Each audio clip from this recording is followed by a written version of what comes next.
try to eat my own dog food. These slides are done in Google Drive, so they're out there in the cloud. So you're going to hear about cloud and stuff like that today. So I figured I better do my presentation in the cloud so that I can walk the talk. Thanks for inviting me, Tim, and thank you very much for being here for this session about science and what I call the second web. And we're going to talk about how some of the great changes in publishing technology are affecting us, and going to focus on sensors, senses, and semantics. This is my company. I won't blab about that, but we help folks like you make money. Go to shore.com. That's my first book. You can go pretty much anywhere and get it. It's from John Wiley and Sons, and it's about social media. We talked a little bit about that at lunch. But I've kind of moved past concatenation to a certain degree, and I've started my second book. Not surprisingly called The Second Web, how a web that looks like the world becomes a world that lives in the web. Which is another way of saying how web connected to everything changes everything. And we're going to kind of delve into some of the technologies that make the second web happen today.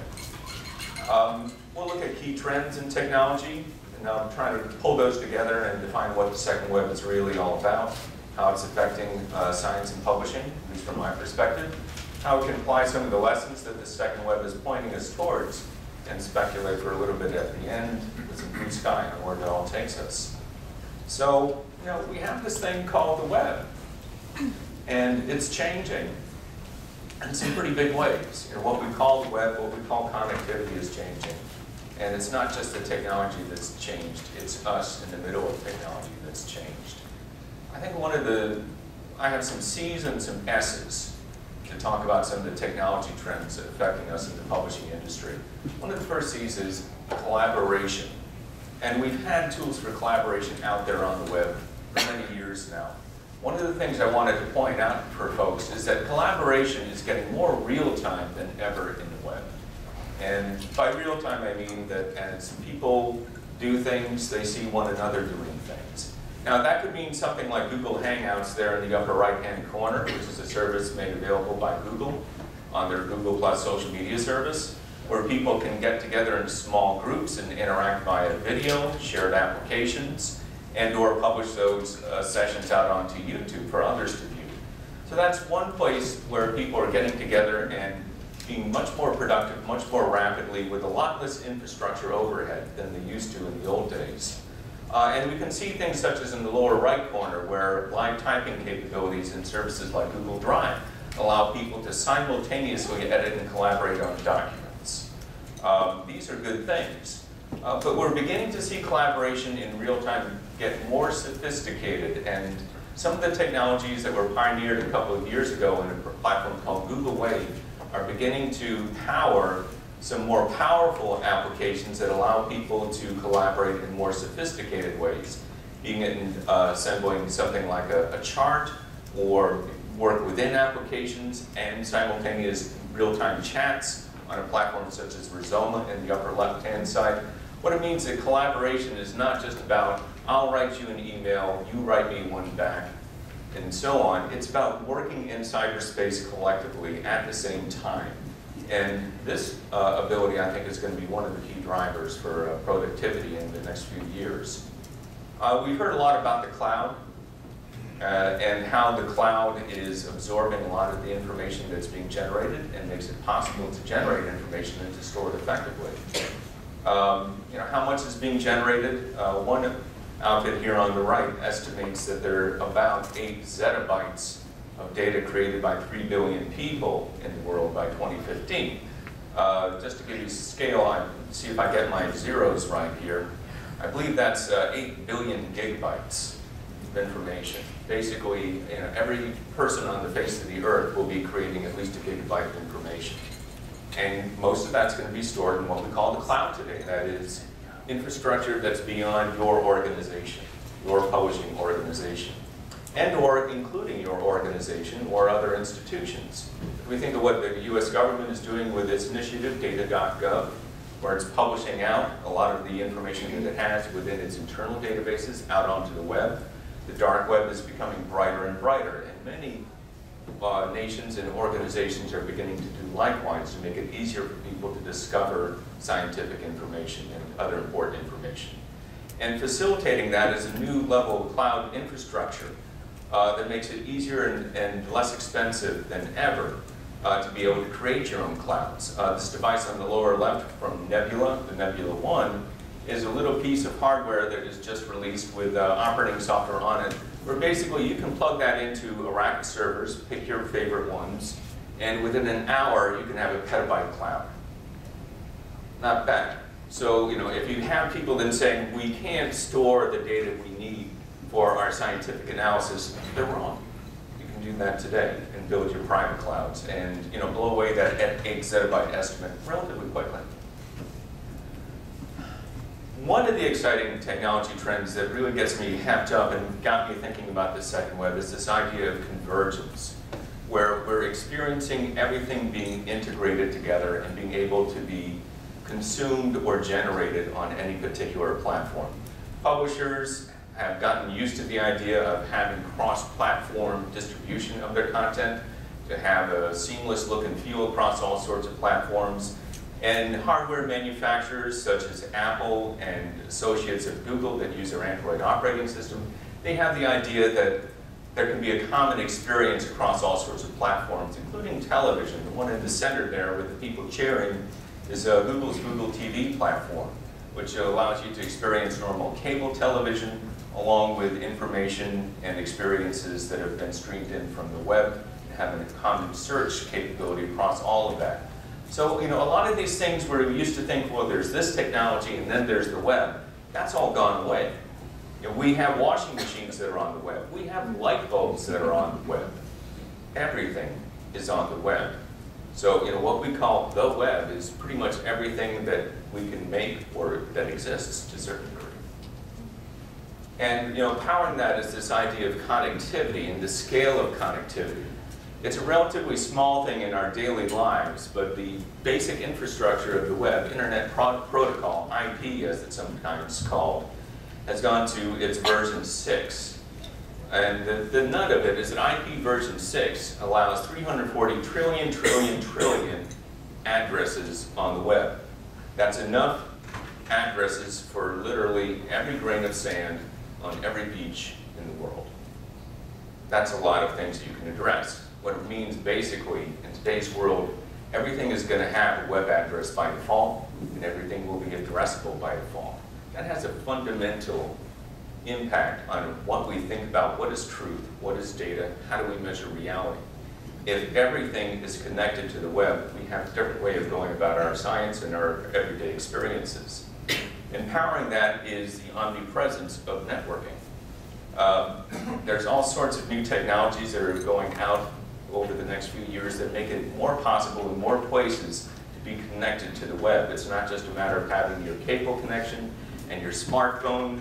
Pretty much everything is going to be broadcasting to and from the web, including our electric lines. The lower right picture demonstrates what it's like to live in Santa Clara, California now, where their electric company has attached Wi-Fi broadcasters to all the electric meters in town. So those little green circles indicate where you can get Wi-Fi thanks to having an electric meter in Santa Clara, California. That gives you an idea as to what technology is doing to make sure that pretty much every square meter of the world is connected to the web. And already in the world there are about 6 billion people with phones, many of them smartphones, a lot of them having access to the web already. When I was in Ghana last year on a mission, we had Rock and HPSA service about 2.5 hours outside of Accra, basically in the middle of nowhere. Better service than I get in Connecticut. Everybody in the world has access to the web, can publish to the web, can be on the web. Everything can be on the web today. And what's getting on the web is more exciting than ever. And one of the things that makes me most excited about technology and the web today is this evolution of sensors and the ability to have things broadcasting data. We have simple things like NFC, near-field communication sensors. It can be embedded in something as simple as a business card or just about any other object and be able to broadcast information that we've embedded in that.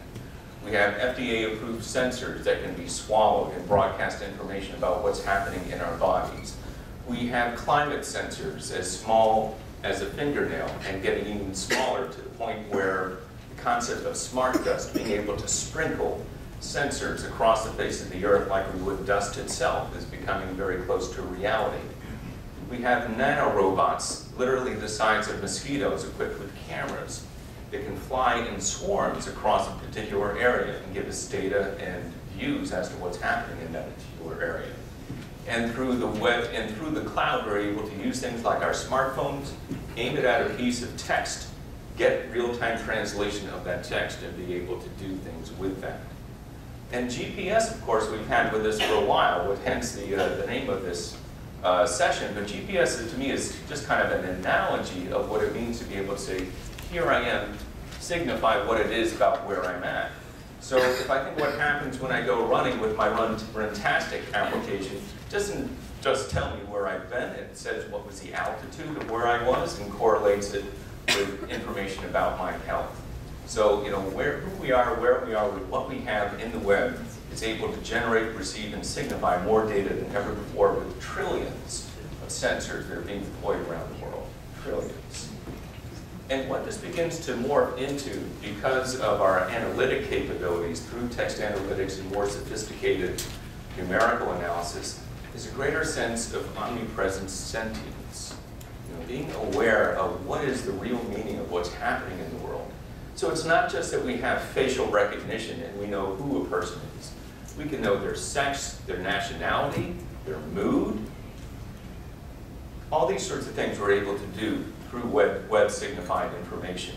We have cars being developed that can drive themselves because they understand where they are in the world and what is the significance of things that those cars are encountering in the world in a web-enabled infrastructure. We have open source infrastructure being developed for robots where they'll be able to communicate and see things happening and share not just what they're seeing with one another, but actions that they can take either individually or with one another. We have things like the Nest thermostat that you can deploy in your house that basically listens and watches what you do within the house and to be able to help you adjust your climate within that house automatically. And of course we have our friend Ibm Watson, an inference machine that did a pretty good job on Jeopardy, I guess, but is now being deployed for medical diagnosis within hospitals on an experimental basis. This idea of being able to infer things from data automatically is one of the most powerful things that's coming out of all these sensors and senses that are available in a cloud-enabled web. And our senses themselves become a part of that web infrastructure, that web of knowledge, and our interactions with things become a part of it as well. So, you know, when we have things like the new Leap Motion appliance, which is no bigger than a pack of cards, it can sense 3D motion and allow us to manipulate objects within applications. Our senses and how we interacted with things become part of that cloud database. The Google Glass appliance that will be launched this year gives us an intimate interactivity with the world and the data that tells us what's important about the world that's right around us. So we'll be walking to the subway and all of a sudden being told by our glasses, guess what, don't get on this train, without having to awkwardly go down to our phones to find that information. And if we listen to folks like IBM within the next few years, it's likely that we're going to have appliances that can actually let us sense the touch of things through our mobile devices. So we can be feeling what's the texture of a basket that somebody has created in Africa while we're in France. And that information also goes into our knowledge base. Needless to say, I think this all has a pretty significant impact on what we call publishing today. And it brings us to something that, you know, I do call the second web, because this first web about you put it there and then you fill up the page, that's long gone. We are the web. We are the server. The web now is everything and everyone generating and using signal from web content and context. It's about pervasive web-enabled interactions with sensors and appliances. And especially, it's about the pervasive data analysis tools that are providing semantic signification in responses from that. So it's not just that we have a lot of stuff. We're understanding what it is and responding to all that stuff much more effectively than ever before, be it as individuals or be it as multiple things such as nanocopters that can be programmed to cooperate with one another via web infrastructure. Now, knowing what signals mean now and being able to provide tailored responses to signals now is the second web. And to me, it's a good thing, because what it means is that all signal is potentially good if you have the technology to signify it. We've always worried about the golden data. The world is all there, and all can be potentially golden data if we know how to signify it. And to know what it signifies before others do is a lot better than having it. And to be able to respond to it with highly tailored value is better yet.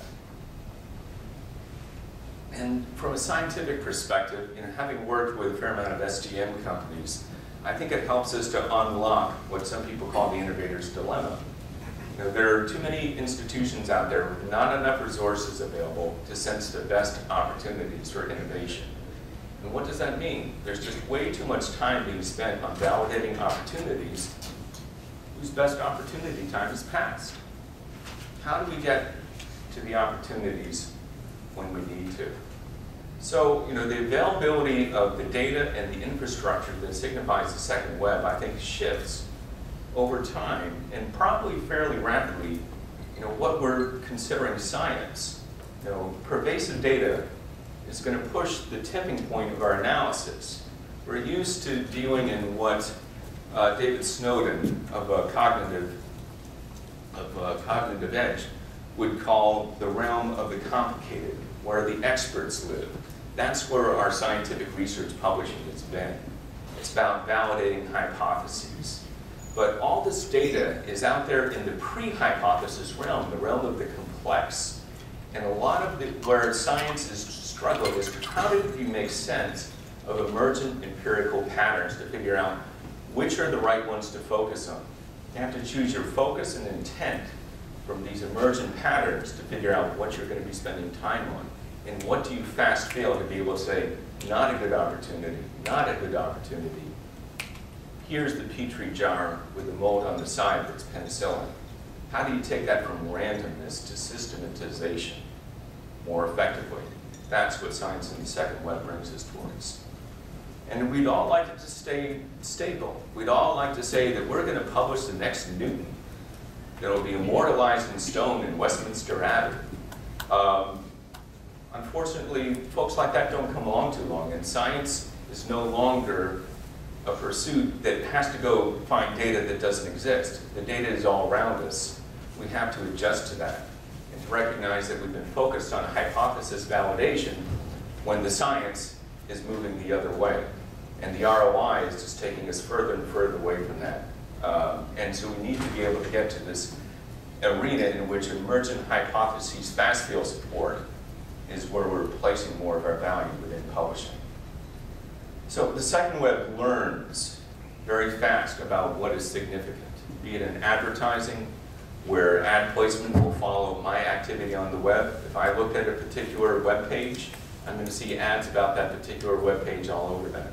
I may write about something, and I'll see ads about what I wrote about on the web. Just saw that one the other day. That was kind of fun. Metadata that can signify our focused intent is extremely valuable. Second web anticipates, be it an aggregation application like Flipboard, which learns from my news browsing activities and automatically curates the information that I might be interested in. Or a service like Google Now, which anticipates, based on where I am, what information I might be interested in having popping up automatically onto my smartphone. We're getting ahead of the curve and saying, this is what you need before we even ask for it.